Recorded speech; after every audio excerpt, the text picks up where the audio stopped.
কয়েকটা প্রশ্ন আছে, এই প্রশ্নগুলো বলে আলোচনা শেষে দুই তিনটা।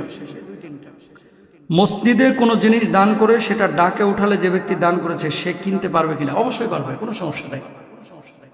কারণ ডাকে যখন উঠানো হয় এটা তো কম্পিটিশন চলতেছে, সেটা এমন না যে ভুগিঝুগি করে একটা বুঝ দিয়ে নিয়ে চলে যাচ্ছে। কাশ্মীরে কয়েকদিন আগে, গত মাসের ঘটনা, কাশ্মীরে এক মহিলার কাছে মসজিদ কমিটি গিয়েছে। দেখেন আল্লাহ কবুল করলে কিভাবে করে। প্রতি বাড়ি বাড়ি যায় না, কালেকশন করে, কয় মা তোমার কাছে কিছু আসেনি? কয় মুরগির একটা ডিম আছে, আমি তো গরিব মানুষ আর কিচ্ছু নাই। মুরগির ডিমটা দিচ্ছে, ওই ডিম নিয়ে এসে মসজিদে নিলামে তুলছে। ভাই দাম উঠতে উঠতে আল্লাহ কবুল করছে তো মুরগির ডিম 3,20,000 রুপিতে উঠে গেছে। সুবহানাল্লাহ বলেন না? একটা মুরগির ডিম দাম উঠছে কত? 3,20,000 রুপি। অনেকে 2 লাখ টাকা দান করেছে, 3 লাখ টাকা দান করেছে, অনেকে 20,000 দান করেছে, আর চাষি দান করেছে কি? খালি একটা মুরগির ডিম। তো আল্লাহ যদি কারো কবুল করে, নিয়ত যদি বিশুদ্ধ থাকে, আল্লাহ তাআলা কিন্তু এইভাবে সওয়াবের ব্যবস্থা করে দেন। সুবহানাল্লাহ বলেন। তো যিনি মসজিদে দান করেছেন উনি যদি খালেস নিয়তে দান করে এই প্রতিযোগিতার মধ্যে, নিলামের মধ্যে বা আপনার ডাকের মধ্যে সে যদি কিনে, এটা জায়েজ আছে, কোনো সমস্যা নেই। মানুষ প্রতিষ্ঠিত হয় কতটুকু কথাটি সত্য? মানুষকে আদৌ প্রতিষ্ঠিত হতে পারে? হ্যাঁ, এটা তো হাদিসের মধ্যে আছে, কুরআনুল কারীমের আয়াতের মধ্যে বলেছে। আল্লাহ সুবহানাহু ওয়া তাআলা ইন্নাল্লাযীনা আমানু ওয়া আমিলুস সলিহাত কানাত লাহুম জান্নাতুল ফিরদাউসি নুজুলা। মানুষের সফলতার সংজ্ঞা এই আয়াতের মধ্যে আল্লাহ তাআলা দিয়েছেন। পৃথিবীতে আপনি রাষ্ট্রপতি হয়েছেন, আসলে আপনি সফল না। প্রধানমন্ত্রী হয়েছেন, সফল না। হুজুর হয়েছেন, সফল না। বক্তা হয়েছেন, সফল না। রিকশাওয়ালা হয়েছেন, সফল না। সফল সেই যে আল্লাহর সন্তুষ্টি অর্জন করে কবরে গিয়েছে। সুবহানাল্লাহ বলেন না? তা আমাদের টার্গেট হচ্ছে আল্লাহর সন্তুষ্টি। পৃথিবীতে মানুষ যদি বলে প্রতিষ্ঠিত হওয়া, নিজের পায়ে দাঁড়া, কোনো প্রতিষ্ঠিত হওয়া না। এগুলো দুনিয়ায় বেঁচে থাকা প্রয়োজন, এজন্য আমরা এগুলো উপায় অবলম্বন বাইর করি বা পড়াশোনা করতেছি, চাকরি বাকরি করতেছি।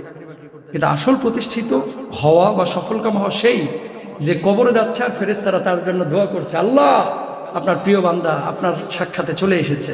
আল্লাহ তার জন্য কি করবো? আল্লাহ যখন ঘোষণা করছে, ইয়া আইয়াতুহান নাফসুল মুতমাইন্না ইরজিই ইলা রাব্বিকি রাদিয়াতাম মারদিয়া ফাদখুলি ফি ইবাদি ওয়াদখুলি জান্নাতি। এই ঘোষণা যখনই হয়ে গেছে, আপনি পৃথিবীতে এবং আপনি আখিরাতে সফলকাম হয়ে গেছেন, প্রতিষ্ঠিত হয়ে গেছেন। সুবহানাল্লাহ বলেন।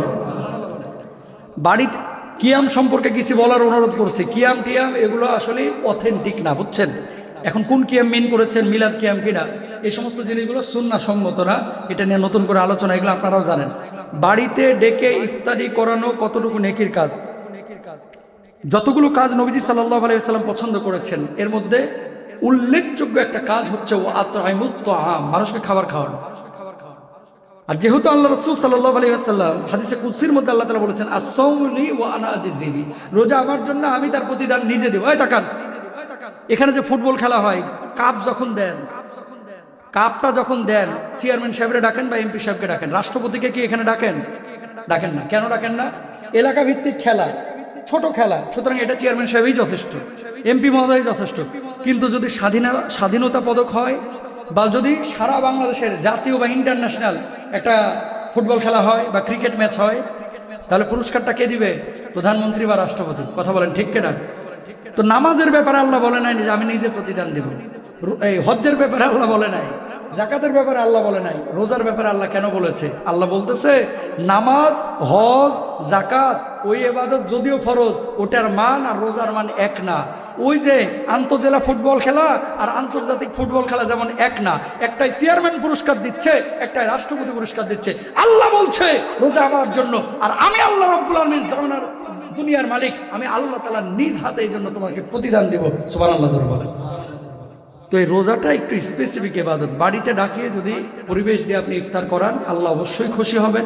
এটা ইফতার করাবেন মানুষকে বেশি বেশি, কোনো সমস্যা নেই ইনশাআল্লাহ।